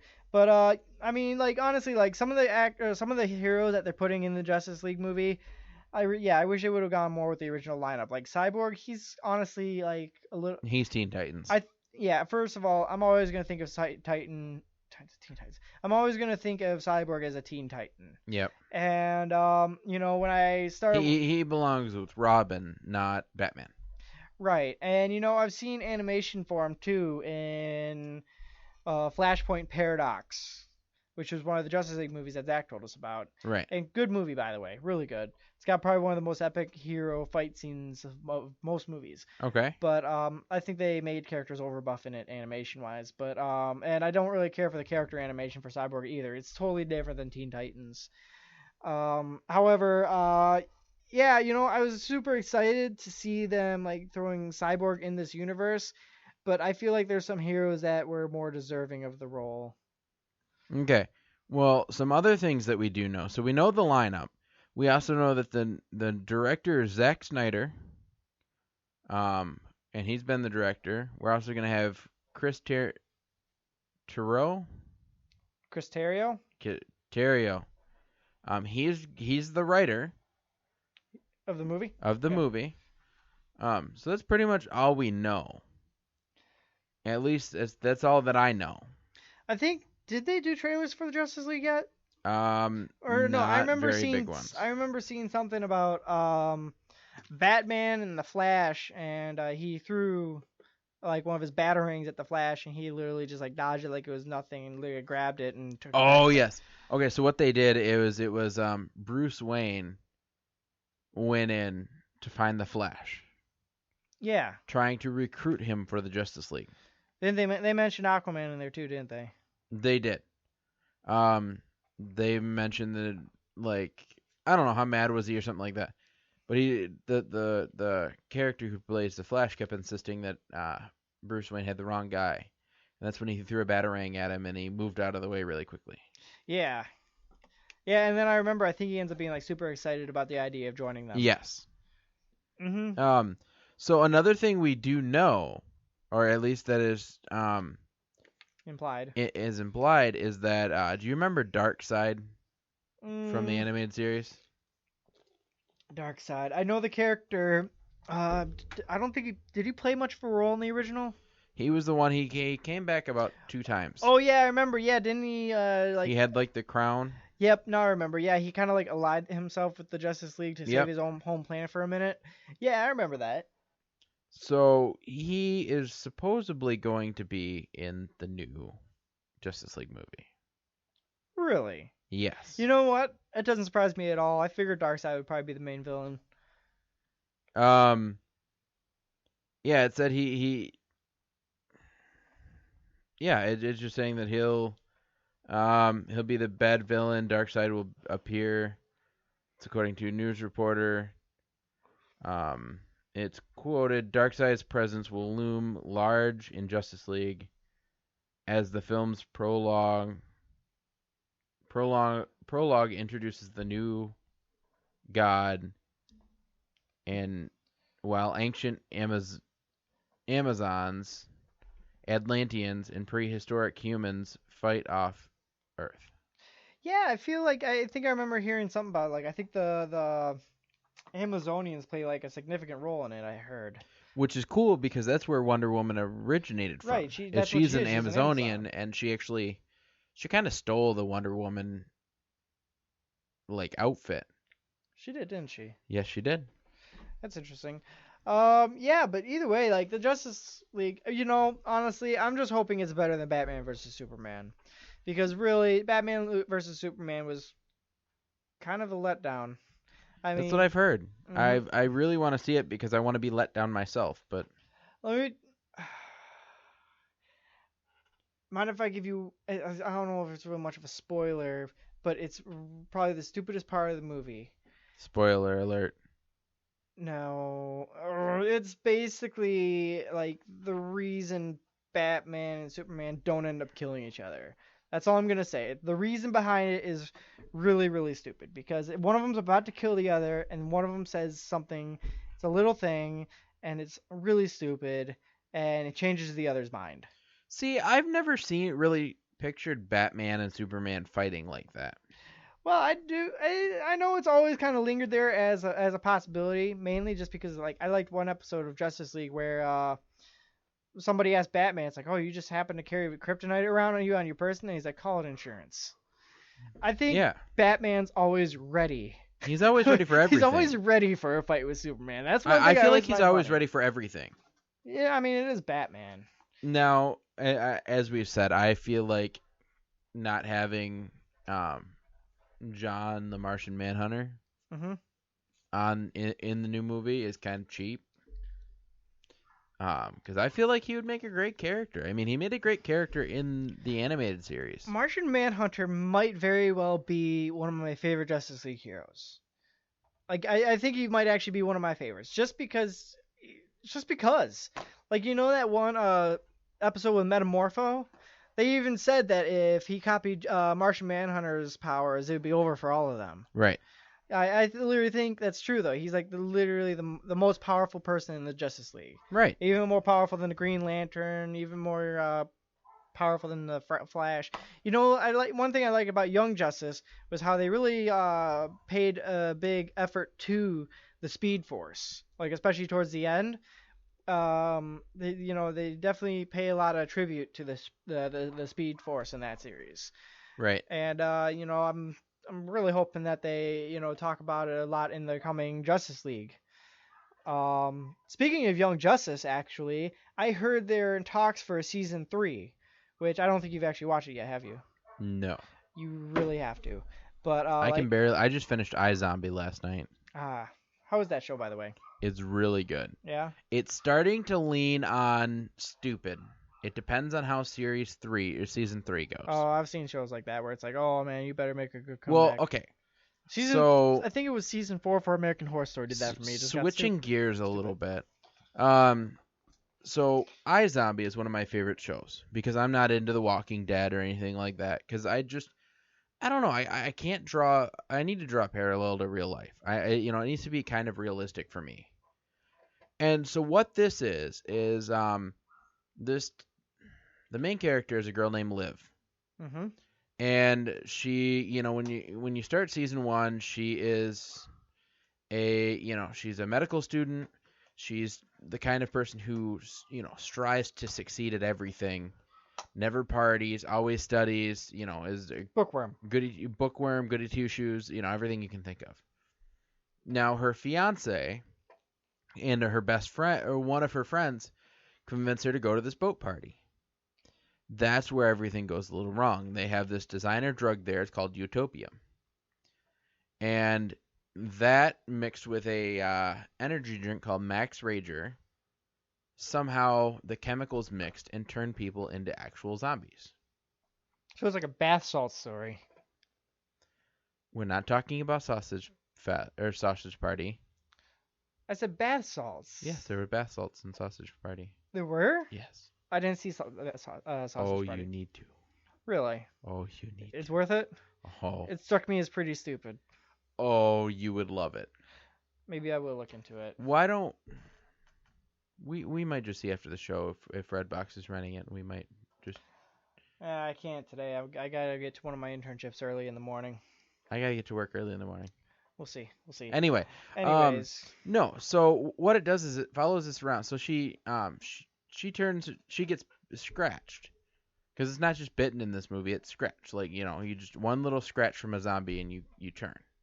Is there a lot of zombies in this, or is she is it a zombie apocalypse kind of show? It's turning into that. And that's kind of where I'm like, it's borderline.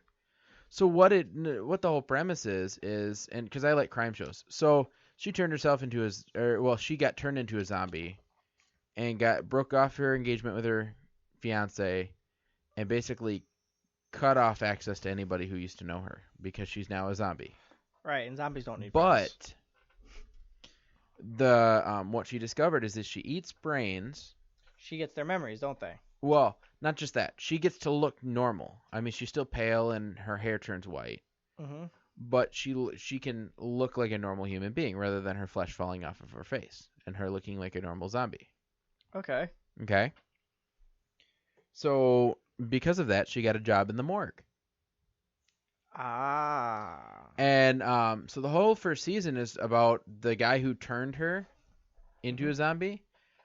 He runs a butcher shop that sells brains to zombies that are undercover. Yeah. Kind of thing. They're on the DL. What they do is they buy hair dye. They buy spray tan or get spray tans. Mm-hmm. And they buy a lot of hot sauce. Because it's the only flavor that they can taste is hot. Like. Really? Yes. That's weird. I don't know. That sounds kind of interesting. But it's I can draw enough parallels to because this could I feel like this could be a thing where it could actually happen. And so you go through, and at the end of season 1, there's like a master like, or like a major like butcher of a lot of the cast. Mm-hmm. And then you see who comes back in like number 2. And then near the end of season 2, it starts to kind of get towards like a zombie apocalypse type of thing. And that's kind of where I'm like, this is going to be one of those shows where it's going to, because I really love the show because when she ate the brains of the person she had, or of the I could see what you the mean. person that died. I could see what you mean by a zombie apocalypse. It would take a lot away from the unique plot line to it. Right. Because what the whole plot line is pretty much she would this cop thinks she's a psychic. But really what's happening is because she eats the brain, she gets the people's memory and feelings. Right. Now the cool part about this is she gets the traits, like the dominant trait of whatever the person. So if they were like a pathological liar, she's a pathological liar until either she eats a new brain or the brain wears off. Okay. Or what if it's like a bodybuilder? She gets strong? Yep. Like there was a magician and she could do a lot of really cool magic tricks. There was a drummer. She got the drumming skills. So it was always new. It's almost like Metamorpho. Kind of. It was always new. I mean, she would always be the same Liv, but her personality would change a little bit. That's interesting. Man, that'd be a really weird role to play as an actor. It's a really good show. I might have to look into that. Show. You need to. but they kind of got towards like a zombie apocalypse type thing in the end. And like I said, I just finished season 2 last night. Mm-hmm. I haven't seen anything of season 3. I'm waiting for it to come on Netflix. Okay, so it's on season 3 right now. Yeah. You see, when it comes to zombie apocalypse, I'm one of those people. I like Walking Dead, and I can't get into it. And I also really, really love Supernatural. And as you might have heard, the new bad guy in Walking Dead, Negan, is played by the guy who plays John Winchester, who is Sam and Dean, the main characters of Supernatural. He's their dad, who dies early on. And there's this fan theory that I heard that Walking Dead is an alternate universe of Supernatural, where the zombie apocalypse that Sam and Dean kind of stop. Since the theory is that in this AU, Sam and Dean actually die, and since they're not actually there to stop this zombie apocalypse, so to speak, their dad lives on, and he ends up going crazy and changing his personality and ends up being this super bad guy. And that's just what the alternate universe fan theory is, and it's just kind of funny that it's been said like that, because it's even though I think there are different companies that make the shows and all that stuff, it's still kind of like, oh, that's funny, because if you kind of think about it like that, it kind of works. So I mean, being a follower of both shows, I like looking into that kind of stuff. Right. But bringing us back around to the original topic, which is Justice League, I'm going to go off a little bit in the other direction and talk about Marvel. Okay. What's going on with Marvel? Well, first of all, I was reading this article the other day, and it just got me thinking, because one of the Infinity Stones plays a part in the new Marvel movie, Doctor Strange, which you still got to see, by the way. It's really good. I really need to see Doctor Strange, and we'll give her... I will try to do that my hardest this week. Sounds good. But so basically, the Time Stone, one of the Infinity Stones, plays a significant role in Doctor Strange. And I was reading this article that was basically talking about the last Infinity Stone and where it might be. Which the last Infinity Stone, which I believe is the Soul Stone, is the last Infinity Stone that they talked about. And basically, it was an article about theories on where it would be for the movies. And there were just some really interesting theories in there. Like, one of the theories was, there were some ridiculous ones. One of them was, like, with the stones already with Thanos, like, throwing it off, like, just kind of throwing it off in a direction where people typically, like, weren't thinking that it might be in there. Right. Let me see if I can pull up the link real quick. But probably not. I'm probably not going to be able to find it. As much as it pains me to say it, Marvel has done a really good job of turning their characters into movies.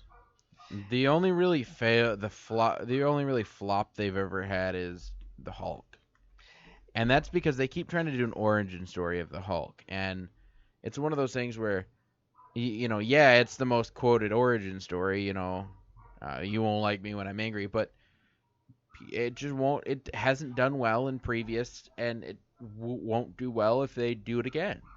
I don't know. I still believe in a Hulk sequel. I mean, see, I believe in a Hulk sequel, not an origin story. Yeah. I mean, I don't know. I actually heard. See, because if they go on with an origin story, it's gonna do the same thing that it did before. But if they kind of do, like, tell you what he's been doing up to the Avengers, or after the Avengers, or in between, or things like that, then it would be kind of a cool, like a cool movie. But I feel like there's so many origin stories of the Hulk that that's kind of, they beat it to death. Yeah, I don't know, maybe. I heard they're actually going to kind of incorporate a big section of the Hulk into Thor Ragnarok.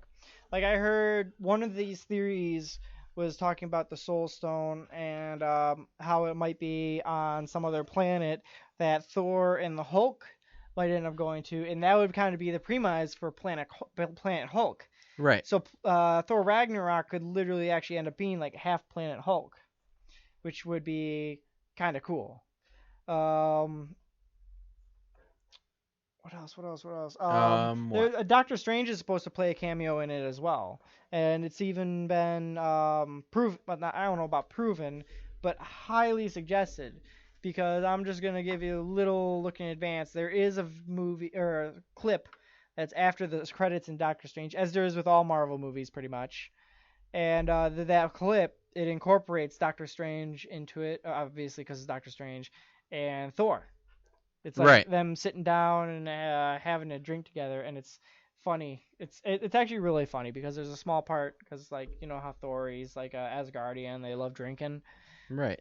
There's one funny part where he's literally just like, I can't say, but his drink is Thor's drink incorporates magic into it, and it's in a really funny way. Okay. But really, you do have to see Doctor Strange because it's a really good movie, and like I said, it does introduce one of the Infinity Stones, so it is a must see as far as Marvel goers. I can't find this other link. I really can't. But anyways, so you know, I'm really looking forward to the next Marvel movie, which I believe is Guardians of the Galaxy 2. I'm super excited. Baby Groot has me like, Mhm.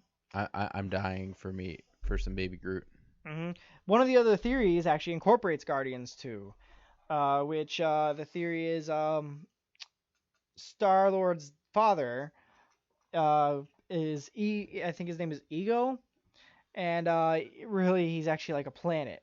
I thought you were gonna say Igor for a second. I'm like, No, it's Ego. He's basically a planet, which leads me to think that him and his mom, I think it was almost like a baby Jesus kind of thing, you know, like they didn't actually do anything. He just got her, you know, impregnated or whatever. But either way, I don't know how that works yet. But they say that one of the theories was that the Soul Stone, I believe it is, the final Infinity Stone, right. is placed with Star-Lord's father, and they think that could be a part of the Guardians of the Galaxy 2.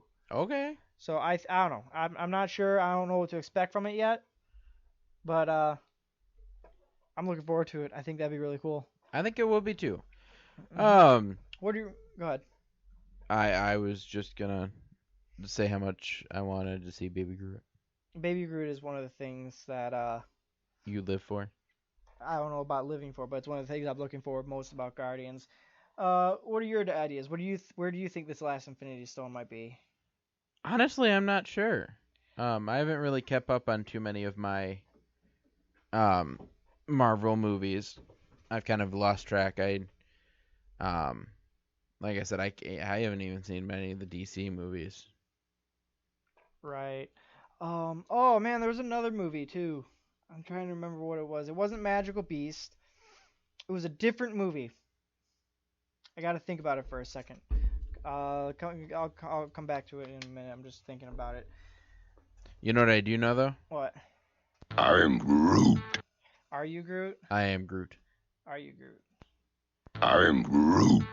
Oh man, I can't think of it. I don't remember what movie it was. It was the one movie we really wanted to go see it, and obviously I don't want to see it that bad because it's Yeah, because you forgot what it was.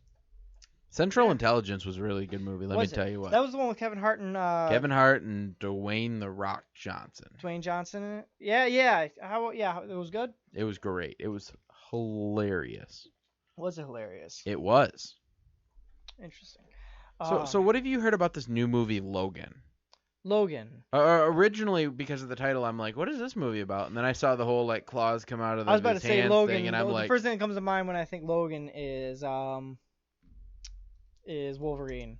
well, and the name, I'm like, what is this? I thought it was gonna be like some just random action movie, and then I saw the Wolverine claws, and he's like, I'm like, oh, okay, origin story, got it. Right. Yeah, no, I haven't heard much about it, but I mean, I don't know. I honestly think like they're beating a dead horse with the Wolverine movies. I'm personally, even though I love Marvel. Well, this is his last one. I was about to say personally, I mean, even as a Marvel fan, I haven't really given X-Men much of a chance. I haven't seen much of it. A lot of people tell me I'm crazy for not seeing them, so I'm probably gonna have to look into them at some point. But here's another movie coming out. Assassin's Creed. Have you heard about it? See, and I was just about to bring that up. What is your whole take on getting movies or video games and turning them into movies? It's a slippery slope. I mean, because apparently they had a Mario movie that none of us know about. Yeah, I heard about that. They made that a long time ago. It had a really bad run. I heard about the Ratchet and Clank movie. I'm pretty sure that was like a little direct remake of the original first game, from what I heard. But I'm not. But I mean, sure. they've got. I was gonna say I can't even count how many movies that were games. I mean, there was Assassin's Creed, Resident Evil. I think it was. Resident Evil was a whole bunch of movies. They're coming out with a new one of those too. Yeah, they are. It actually looks pretty decent. That's the final one.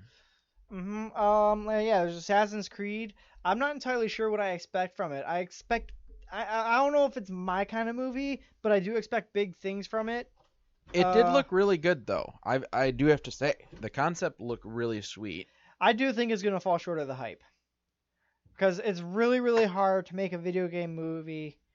Well, I don't know what the really original premise behind Assassin's Creed was, but the movie. It's kind of like there's this thing. It's called. I was gonna say that the movie apparently is about a guy in the future who gets hooked up to this machine because they want to know about his ancestor who was an assassin. Yep, I forgot what the machine's called. I played the first Assassin's Creed and I remember. And the machine basically pretty much lifts him up into the air.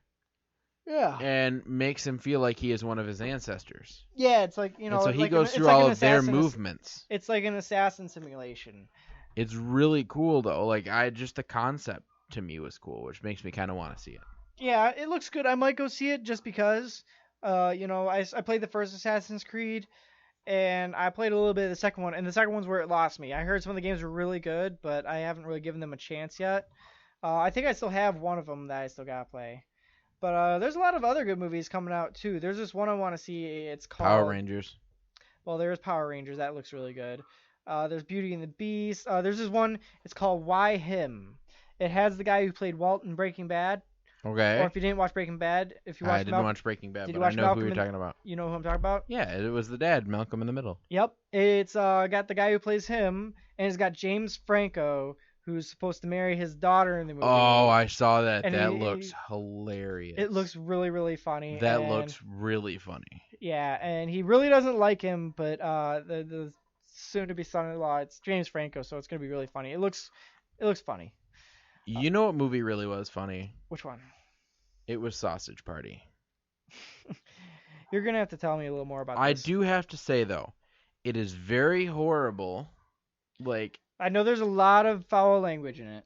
There's a lot of foul language. There's a lot of really bad innuendos. Oh, I'm sure there is. I mean, literally, isn't like the main character a hot dog, and like his like girlfriend in the movie is a hot dog bun? Yes. So it's like a wiener and buns and just bad things. Yes, it is very sexual, but it is very funny. But one thing that did surprise me is a couple of my friends that actually were able to see it in theaters said that they saw that like there were kids sitting in the theater trying to watch this movie.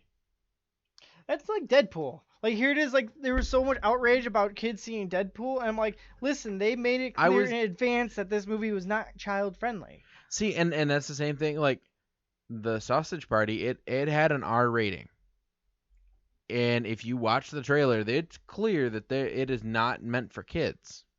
Definitely it was meant for adults, and Deadpool was the same way. I mean, Ryan Reynolds even came out and said, listen, do not bring your kids to this movie. It is a rated R movie. Literally, the star of the movie came out and tells people, it's like, listen, you shouldn't take your kids to see this. And people were still doing it. There were like 13-year-olds trying to get into the movie. And I mean, 13-year-olds, I mean, that's not super bad, but like 10, like, I mean, now, I do like what my brother-in-law did with my niece. So my niece likes Harley Quinn. Oh, yeah? And so she really wanted to see the movie Suicide Squad. Suicide Squad was really good. I liked it. And so what he did is, while they were in town here, he went and saw Suicide Squad. So then that way, if there was any places in the movie where he would need to cover her eyes or things like that, he could do so. And he knew in advance. Oh, that's actually pretty smart. I thought you were going to say, like, if there were any bad parts, then to just say no. But never mind. That I like that. That's better. No. Because she really likes Harley Quinn. Now, fun fact, did you know that Harley Quinn wasn't originally in the comics? No, she didn't appear until Justice League. No, until Batman the Animated Series. Oh, I thought it was Justice League. No, it was Batman the Animated Series. I don't know. I like Harley Quinn. I like her accent. I think it's funny. What is it, like a Jersey accent or something? Yeah. I don't know. It's supposed to be. Here's a movie coming out that I'm kind of looking forward to. It's Kong, like Skull Island, like King Kong. King Kong is one of those that they've beat that thing so. The last one wasn't too bad. The one with Jack Black that they made years ago. No, and that wasn't that bad, but that's like the second. This will be the third King Kong movie that they've made. Yeah, third, that's not too bad. It's kind of like, okay, movies that should not have sequels. It's not Because that other one was a remake. Wait, yeah, you know what? It was a remake, wasn't it? It was a remake. I didn't know that. Oh, I mean, I thought it was its own story. I didn't know it was I'm pretty sure it was a remake of the actual first movie. Really. Here's another one coming out in 2017. I'm curious about Fast and Furious 8. Oh, I'm so excited for Fast 8. I'm curious and I'm About? skeptical About what they're gonna do with Paul Walker. I heard I heard there's supposed to be like parts of him in this one. They're probably. I figured they're probably gonna do do phone calls. Like maybe a little bit of facial replacement. I mean, that's right. No, what I'm assuming, and I hope my assumption is right. I am assuming that why can I not think of his name? The bald guy. Vin Diesel. Vin Diesel. How can you forget him? That's I have a feeling that Vin Diesel's character is going to call Paul Walker's character, and it's going to kind of do like a split screen for a second. And he's going to talk to his sister and, his nephew and things like that, and that's going to be it for and that might happen a couple times. I'm assuming that's what it's going to be. Maybe. I mean, I don't know. See, because in the last movie it said he was done. He retired. I mean, unless they're going to kill him off, and that's going to spark the movie, like, 8. Right. Let's see, there's some more movies, too. Toy Story 4, I probably won't even see. I will see it, just because I've seen 1 through 3, so I must see 4. Alright, well, you can tell me if it's good or not, maybe I'll go see it. You know what else I can tell you? What? Time's up. All right. Man, So, I still had more to talk about. all of you that are familiar with our show know that sound. That means our show is done. Mm-hmm. It is time for me to finally get up from my chair and go upstairs and eat some food because I am hungry. There we go. But as always, thank you, Mark, for being on the show. I always love to have you. Thanks for having me. Now it feels weird not having Katie here. Right. It's too weird. Mm-hmm. So I'm hoping. So Katie, if you're listening out there, you got to get back over here. Get back over here. So once again, if there's any topics you want us to talk about or anything we have talked about that you don't like or something that keeps recurring that you don't like us to talk about, let us know. You can let us know in the comment sections below the episode. You can personal message me, Mark. You can post it on our Topic Talks page. I've also, throughout the episode, I've posted some things on the Topic Talks Facebook page right as I said I was going to post them. So take a look at it. And an update on the Paul's shoes thing. There was a video. There was? But you have to scroll down to the bottom of the page, hit see more, and then it actually has clips of all the footage from all the different people. Oh, so it's not a movie. And then like one whole movie. Okay, so there's a whole one. Yes. Okay. So check out that website. It's an entire website devoted to, or a chunk of the website devoted to just Paul's shoes, which I think is really cool. So I did share that on the Topic Talks Facebook page. Once again, if you guys could, share this as much as you can, brag it up to your friends, share it with your parents, anybody who you think would be interested in the topics we talk about and the things we agree with and things like that, or people who say they're annoyed with the news saying the same things. Give them our link, because that's kind of who we're going towards. That's kind of what the show's about. So I just wanted to throw that reminder out there again. It's so weird with Katie not here. Yeah, it is. Yeah, it is. So, hopefully we'll see you again next week, Katie. And I guess for this week, I'm Mark Wilson. I'm Aaron Klingsmith. And catch you guys next week. Bye.